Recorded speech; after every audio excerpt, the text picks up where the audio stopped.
हरे कृष्णा। जय श्री राम दोस्तों। आज हम लोग बहुत ही खास डिवोटी से मिलने के लिए यहाँ पे आए हैं। आज इनके इनके यहाँ पे जो प्रोग्राम था बहुत ही खास दिन था इनके लिए, आज का दिन।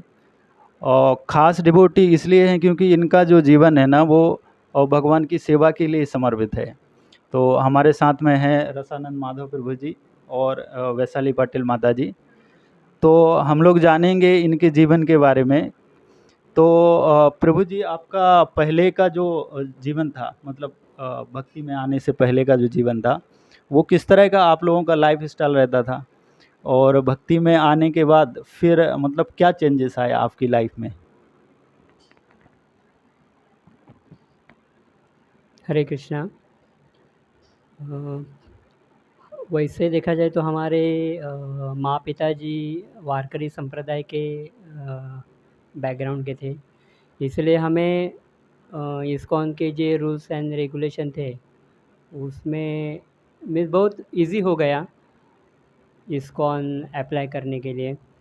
और वैसा देखा जाए तो वारकरी संप्रदाय और अपना हरे कृष्ण आंदोलन, इसमें कुछ फ़र्क नहीं है। उनका भी कीर्तन डांस वाला ही कीर्तन रहता है, अपना भी डांस वाला ही कीर्तन रहता है। उनका भी तत्वज्ञान वही है जो हमारा तत्वज्ञान है, इसलिए बहुत हमारे लिए एक आसान हो गया। खाली हम पहले ओनियन गार्लिक खाते थे और चाय पीते थे, लेकिन वो भी बहुत आसानी से छूट गया। मीन्स कुछ ज़्यादा कुछ प्रयास नहीं करना लगा उसके लिए। और वैष्णव संघ एसोसिएशन अच्छा था, इसलिए वो बहुत इजी हो गया। हरे कृष्ण। मतलब आप भक्ति करते गए और ये सारी जो चीज़ें हैं वो छूटती चली गईं।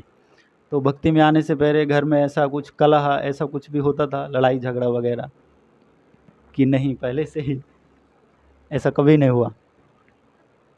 क्योंकि हमने ऐसा सुना है कि बहुत लोग का घर में भक्ति में आने से पहले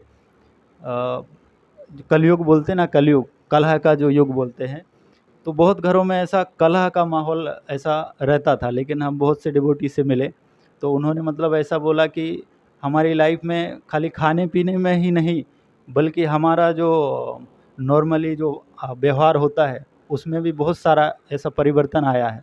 तो ऐसा कुछ परिवर्तन आया है माता जी आपकी लाइफ में? हरे कृष्णा।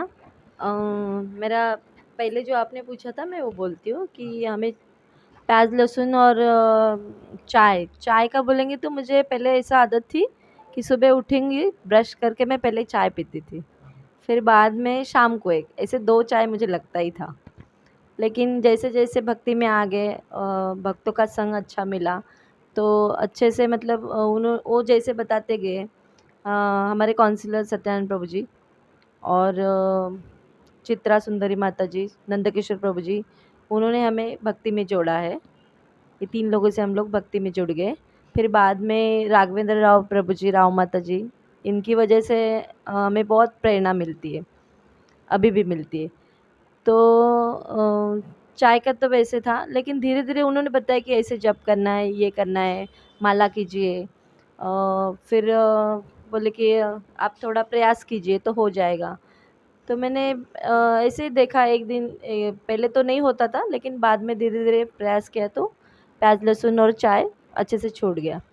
और इसके पहले का आप बोलेंगे जीवन लाइफ़स्टाइल ऐसा था, मतलब कभी-कभार प्रभु जी हमारे पहले से ही शांत है, मैं ही थोड़ी-सी गुस्से वाली हूँ। तो कभी-कभी मतलब उनको ऐसा आदत नहीं था कि जैसे नॉर्मल लोग रहते वैसे वो पहले से ही नहीं है। वो मैं तो कभी-कभी उनको बोलती थी मैं आपसे बात कर रही हूँ, मैं दीवार से नहीं बात कर रही हूँ, ऐसा होता था। तो लेकिन वो पहले से ही है ऐसे। हरे कृष्णा। तो आज माता जी और प्रभु जी के यहाँ पे एक ख़ास प्रोग्राम था, जो आज का दिन प्रभु जी और माता जी के लिए बहुत ही इम्पोर्टेंट था। क्योंकि वैसे तो देखा जाए तो भगवान का कभी जन्म नहीं होता है, लेकिन फिर भी सब लोग जिस दिन घर में लेके आते हैं उस दिन के हिसाब से उनका मतलब प्राकट्य दिवस बोल के मनाते हैं। तो जगन्नाथ जी बलदेव सुभद्रा मैया को लाके आपको मतलब कितना साल हो गया आज के दिन? कभी लाए थे और आपको मतलब इनको लाने की प्रेरणा कहाँ से मिली थी? और पहले किसके ऑर्डर की आप पूजा करते थे? और उसके बाद मतलब अभी खाली जगन्नाथ बलदेव सुभद्रा मैया ही है या और भी किसको आप पूजा करते हैं? हरे कृष्णा। पहले वैसे तो मैं बचपन में शिव भक्त थी, और जैसे जैसे भक्ति में प्रगति हुआ तभी ऐसे पता चला कि शिव जी महान वैष्णव है, तो उनके आशीर्वाद से मुझे कृष्ण भक्ति मिल गया। और पहले सब मतलब गुरुवार है, सोमवार है, क्या अपना जो भी मतलब तिथि आता है वो सब उपवास वगैरह रखते थे। लेकिन जैसे जैसे पता चला कि हमारे माँ पिता एक ही है, भगवान कृष्ण है। और भगवान कृष्ण ऐसे है कि मतलब जैसे जैसे लेक्चर सुनते गए, भक्तों का एसोसिएशन मिला, तो उसमें से ऐसे पता चलता है कि भगवान कृष्ण ही हमारे माता है, पिता है, राधा रानी हमारी माता है। तो पहले होता था कि ये सोमवार रहेगा तो शिव जी के जाना है, मंगलवार रहेगा तो गणपति जाना है, लेकिन अभी ऐसा नहीं है। अभी खाली भगवान कृष्ण का मतलब जैसे पता चल गया है, तो भगवान कृष्ण और जगन्नाथ जी हमारे घर पे ऐसे आए। मतलब जैसे हम लोग प्रोग्राम में जाने लगे तो उल्लासनगर में एक डिओटे पाटिल प्रभु जी माता जी करके, तो उनके घर पे हम लोग गए थे, जाते थे मतलब। तो उधर उनका अल्टर देख के ऐसे लगता था कि इधर ऐसे मस्त अपने मंदिर में आए करके। गोपीनाथ में तो इतना हम लोग को लंबा पड़ता है, इधर से 2 घंटा ट्रैवलिंग है, तो इतना बार बार नहीं जा सकते। लेकिन इनके घर पे बार बार पहले हमेशा प्रोग्राम होते थे तो हम जाते थे। तो उधर जाके ऐसा अच्छा लगा, तो हमने हमारे काउंसलर से पूछा कि तभी 4 साल भक्ति में आके हो गया रहेगा हमको। तो तभी हमने उनको पूछा कि हमें इनके घर पे जैसे जगन्नाथ जी वैसे हम लोग ला सकते हैं क्या? तो हमने तीनों ने मिलके पूछा, राव माता जी, मीनाक्षी माता जी और हमने। तो वो सत्यनारायण प्रभु जी बोले, हाँ आप लोग तो अभी 4 नियम का पालन कर रहे हैं, प्याज लहसुन वो सब आपका बंद हो गया है, तो आप ला सकते हैं। तो सुदेश प्रभु जी उनको ही हमने बोला कि हमारे लिए ऐसे जगन्नाथ जी ला के दीजिए, तो उन्होंने जगन्नाथपुरी से हमको जगन्नाथ जी दिलवा दिए। हरे कृष्णा। कितना साल से आप जगन्नाथ जी 2000 हमने 2011 में जगन्नाथ जी का वेलकमिंग किया था, यानी आज जगन्नाथ जी का लगभग 13वां बर्थडे हमने सेलिब्रेट किया है।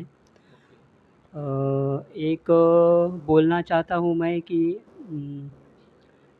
हम जब इस्कॉन में जॉइंट हुए तो पहले हमारा एक नॉर्मल वन रूम किचन छोटा घर था। उसके बाद में हम इस्कॉन में जुड़ गए और ऐसी इच्छा थी कि वो ज़माने में सैलरी भी कम थी, लेकिन ऐसी बहुत इच्छा थी कि जगन्नाथ जी के लिए एक अच्छा सा बड़ा घर मिल जाए तो बहुत अच्छा रहेगा। तो सब वैष्णवों की कृपा से एक बहुत अच्छा घर हमें मिल गया। तो फिर हमने सोचा चलो हम उस घर में हम और हमारे साथ जगन्नाथ जी एक साथ हम प्रवेश करेंगे। तो हम 2011 में जगन्नाथ जी का वेलकमिंग किया और उसी दिन हमने काउंसलिंग मीटिंग भी रखी थी सत्यनारायण प्रभु जी की। इसलिए हमें सत्यनारायण पूजा पूजा भी रखने की ज़रूरत नहीं पड़ी। तो ऐसे 13 साल बीत गए और एक साल एक बात बताना चाहता हूँ मैं कि जब 2011 में हमने कल जगन्नाथ जी का वेलकमिंग करने का है, तो इस द बहुत तैयारी धूमधाम से तैयारी हो रही थी। और उसके जस्ट पहले एक दिन मेरा मावस भाई है, भाऊ है, मौसी का लड़का, उससे बात हो गई कि कल सुबह जगन्नाथ जी के लिए कल्याण में फूल लेने के लिए जाने का है। तो सब हो गया और सुबह 6 बजे के ट्रेन से जाने का है। तो फिर बाद में अचानक फ़ोन आता है 10:30 बजे कि तुम्हारा वो जो भाई है उसका कंपनी में एक्सीडेंट हो गया करके। तो वो सुन के मेरे को मीन्स मैं इतना हड़बड़ मच गई ना कि अभी क्या करने का।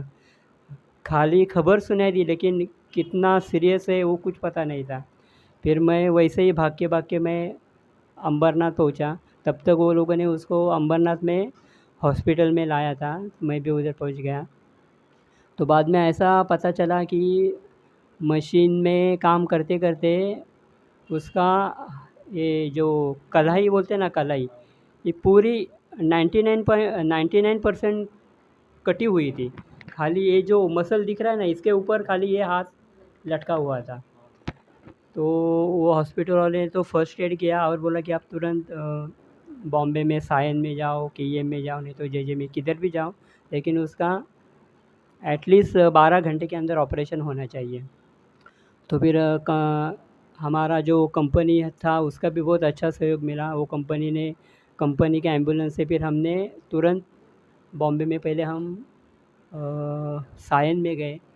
सायन में गए तो उधर इतना बुरा हाल था कि डॉक्टर अवेलेबल नहीं था, क्योंकि लगभग सायन में पहुँचते पहुँचते 12:30 बज गए थे। डॉक्टर अवेलेबल नहीं, तो मीन्स 12 घंटे के अंदर ऑपरेशन होगा ही नहीं ऐसा मालूम पड़ा। तो हम तुरंत सायन से बाहर आए। फिर बाद में हम जेजे में गए। जेजे में भी सेम वैसा ही हाल। फिर अब तक 3 साढ़े 3 बज गए थे। क्या करें ऐसे सोच रहे तो, लेकिन हमारे कंपनी का जो मैनेजमेंट था उसने भी बहुत अच्छा डिसीजन लिया कि आप तुरंत फोर्टिस में, मुलुंड में इसको एडमिट करो। तो हमने तुरंत 4:30 बजे फोर्टिस में उसको एडमिट किया। फिर तभी फ़ोन पे ही डॉक्टर से सुबह सुबह बात हुई। तो फिर फाइनली ये डिसाइड हुआ कि 9 बजे ऑपरेशन हो जाएगा इसका। 9 बजे सुबह डॉक्टर मिले जो ऑपरेशन करने वाले थे, उनको मैं मिला। तो फिर बोले मैं मेरा प्रयास करूँगा, लेकिन सब भगवान की दुआ है। 99% ऑपरेशन सक्सेस मीन्स नहीं होएगा ऐसा ही है, खाली एक 1% है, वो अभी भगवान के ऊपर छोड़ दो। तो ठीक है, जो होएगा वो देखा जाएगा। तो फिर 9 बजे ऑपरेशन शुरू हो गया। 3 घंटा हो गया, 4 घंटा हो गया, 6 घंटा हो गया, लगभग 4 बजे ऑपरेशन ख़त्म हो गया। डॉक्टर बाहर आए, मैं उनको वापस मिला। तो बोले ये ऑपरेशन ऐसे तुरंत 3 मीन्स 1 बाय ऐसा करना पड़ेगा। तो हमने पहले इसका जो मेन जोड़ना चाहिए वो तो हमने जोड़ दिया है। अभी इसको आईसीयू में 2 दिन रहेगा, और ये 2 दिन बहुत इम्पोर्टेंट है आपके लिए। कुछ भी हो सकता है, अगर किडनी भी ख़राब हो सकती है, कुछ भी हो सकता है। तो अभी सब भगवान के ऊपर छोड़ दो आप। एक दिन हो गया, हम सब तो टेंशन में थे। अभी जिस दिन ये एक हॉस्पिटल में हमने एडमिट किया, उसी दिन हमारा प्रोग्राम भी था। उससे पहले मैंने प्रभु जी से बात किया, प्रभु जी क्या करने का, प्रोग्राम कैंसिल करने का, क्या? प्रभु जी का फ़ोन आया मेरे को, क्या करने का, कैंसिल करूँ क्या? मैं बोला नहीं प्रभु जी, हमने इतना रेडी किया है, जगन्नाथ जी का वेलकमिंग हम करेंगे, खाली मैं नहीं रहूँगा, लेकिन आप लोग कर लो। तो फिर इधर धूमधाम जगन्नाथ जी का सेलिब्रेशन हो रहा था, और हम उधर हॉस्पिटल में हम जगन्नाथ जी को प्रे कर रहे थे। उसके पहले भी जब हम एम्बुलेंस से जा रहे थे तभी भी मिस कभी भी नहीं हुआ, जब ऐसा जब मैं उस दिन कर रहा था, भगवान को प्रे कर रहा था, क्योंकि उसको मैंने कंपनी में लगाया था, इसलिए मेरे को बहुत दर्द हो रहा था, क्योंकि मेरी वजह से हुआ। और उनका मीन्स कौटुंब आनुवंशिक ये है कि उनका मम्मी भी हैंडीकैप थी और पापा भी हैंडीकैप थे। पापा 1-2 साल पहले ही गुजर गए थे, और मम्मी भी हैंडीकैप थी। तो मेरे को लगा अभी ये भी हैंडीकैप हो जाएगा क्या, ऐसा मेरे को, फिर मेरी वजह से ये भी अभी हैंडीकैप हो जाएगा, ऐसा मेरे को डर लगा था। लेकिन जब आईसीयू में एक दिन हो गया, सब ठीक-ठाक था। वापस दूसरे दिन तभी भी ठीक-ठाक था। फिर बाद में तीसरे दिन जब डॉक्टर ने ड्रेसिंग के लिए वापस वो खोला वगैरह, तब डॉक्टर बोले सब बढ़िया हो गया, कुछ भी प्रॉब्लम नहीं है अभी, आराम से हो जाएगा। अभी एक ऑपरेशन हो गया, अभी 1 महीने के बाद और एक ऑपरेशन करेंगे, और उसके बाद 1 महीने के बाद और एक ऑपरेशन करेंगे, हो जाएगा बराबर। तो भगवान की, जगन्नाथ जी की दुआ से वो ऑपरेशन जो डॉक्टर ने भी खुद उस दिन मीन्स बोल दिया कि ये सब भगवान ने किया है, मैं कुछ भी नहीं किया है, मैं खाली निमित्त मात्र हूँ। क्योंकि मैं तो बोला था आपको 1% है वही खाली भगवान का, 99% मैंने तो बोला था कि ऑपरेशन सक्सेसफुल होने वाला ही नहीं है। लेकिन ये भगवान की दुआ से ऑपरेशन सक्सेस हो गया। तो ये सब मिरेकल है, जगन्नाथ जी का, आपका जगन्नाथ जी का मिरेकल है। तो ऐसे हुआ और 1 महीना हो गया, उसके बाद सेकंड ऑपरेशन हुआ, उसके बाद 1 महीना हो गया, उसका भी एक ऑपरेशन हो गया। और वो आज बाइक चलाता है, 4 व्हीलर चलाता है वही हाथ से। तो हमें आज वो जब 4 व्हीलर चलाते हो तो बहुत आनंद होता है कि चलो जगन्नाथ जी ने हमें बचा लिया। हरे कृष्णा।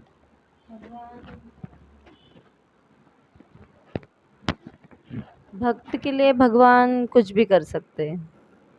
ये स्टोरी से ऐसा, ये स्टोरी नहीं है, ये सच में हकीकत है। हरे कृष्णा। और ये ऑपरेशन के दिन हमारे साथ सब वैष्णव उसके लिए दुआ कर रहे थे। सब वैष्णव में जो हमारा उस दिन वेलकमिंग के लिए जितने डिवोटीज आने वाले थे ना, उनको सब पता चला ना, तो सब लोग इतने मीन्स दिल से प्रार्थना कर रहे थे भगवान की, जगन्नाथ जी को। तो सब जगन्नाथ जी ने वो सब भक्तों की ये बात सुन ली। और ऐसे बोलते हैं ना कि भगवान भक्त का कभी जो बोलते हैं ना वो करते हैं, सहायता करते हैं। तो इसलिए इसमें जगन्नाथ जी की भी है और हमारे सब वैष्णव की कृपा से आज भी जगन्नाथ जी के बर्थडे के दिन मेरे को वो पूरा 13 साल का आज भी मेरे को याद आया था, कैसे हम लोग गए थे, कैसे गुजरे थे वो, कैसे भगवान जी को प्रार्थना की थी। तो हर साल ये जगन्नाथ जी के बर्थडे के दिन सब हिस्ट्री पूरा याद आता है।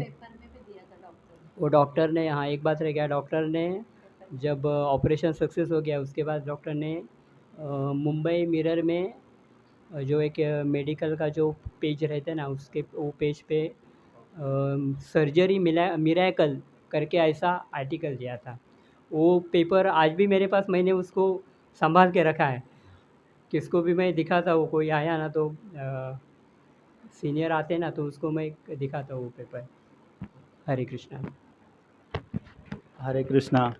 तो देखा जैसे कि बोला जाता है कि भगवान सतयुग में लीलाएं करते थे, त्रेता युग में, द्वापर युग में, लेकिन ऐसा बिल्कुल नहीं है। भक्तों के लिए कलयुग में भी भगवान लीलाएं करते हैं आज के टाइम पे। तो माता जी, प्रभु जी, जैसे जो लोग नए भक्त हैं, जो अभी अभी नए जुड़े हैं या भक्ति में आना चाहते हैं, तो उनके लिए कुछ आप मैसेज देना चाहेंगे? हरे कृष्णा। भक्ति में जो भी नए आने वाले हैं उनके लिए एक ही बोला जाएगा कि जो हमें भक्ति में जो आनंद मिल रहा है आज भगवान का सेवा करके, वैष्णव का सेवा करके, वो आनंद हम किधर भी जाएंगे, कितना भी लाखों रुपया हमारे पास रहेगा तो भी हमें ये आनंद नहीं मिल सकता है। तो मैं यही बोलना चाहूँगी कि भक्ति करना चाहिए हमें सबको, जो भी नए हैं तो उनको भक्ति करना चाहिए खाली आनंद के लिए। हरे कृष्णा। तो कोई ऐसा आपका जो फेवरेट अगर कोई भजन है जो आप, जिसको आप बहुत पसंद करते हैं, तो छोटा सा क्या आप सुनाना चाहेंगे?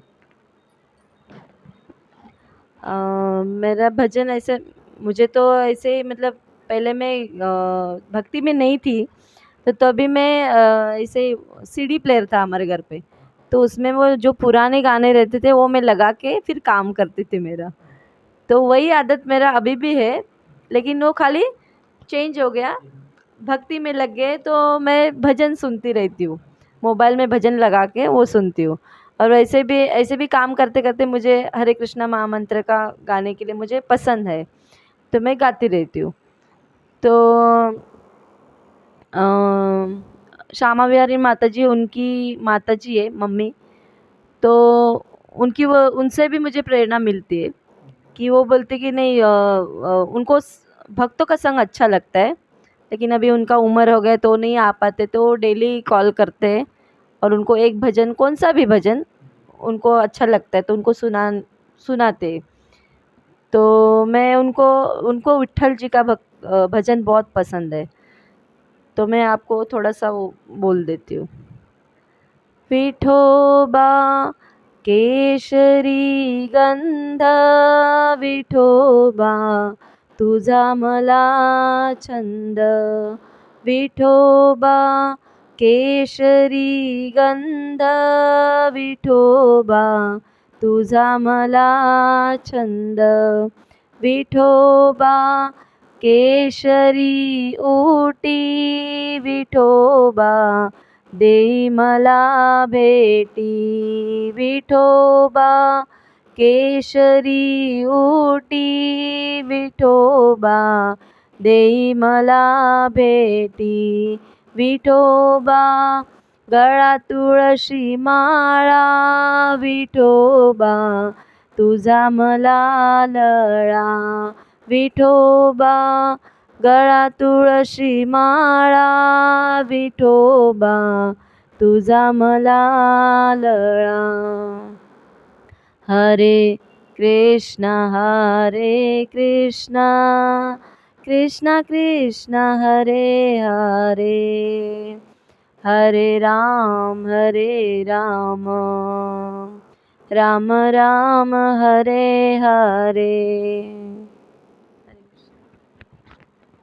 तो बहुत बहुत धन्यवाद प्रभु जी, माता जी, आप लोगों से बात करके बहुत अच्छा लगा हमारे लिए। तो अगर आप लोगों को ये वीडियो अगर पसंद आया हो तो चैनल को सब्सक्राइब कर लीजिए और लाइक करिए।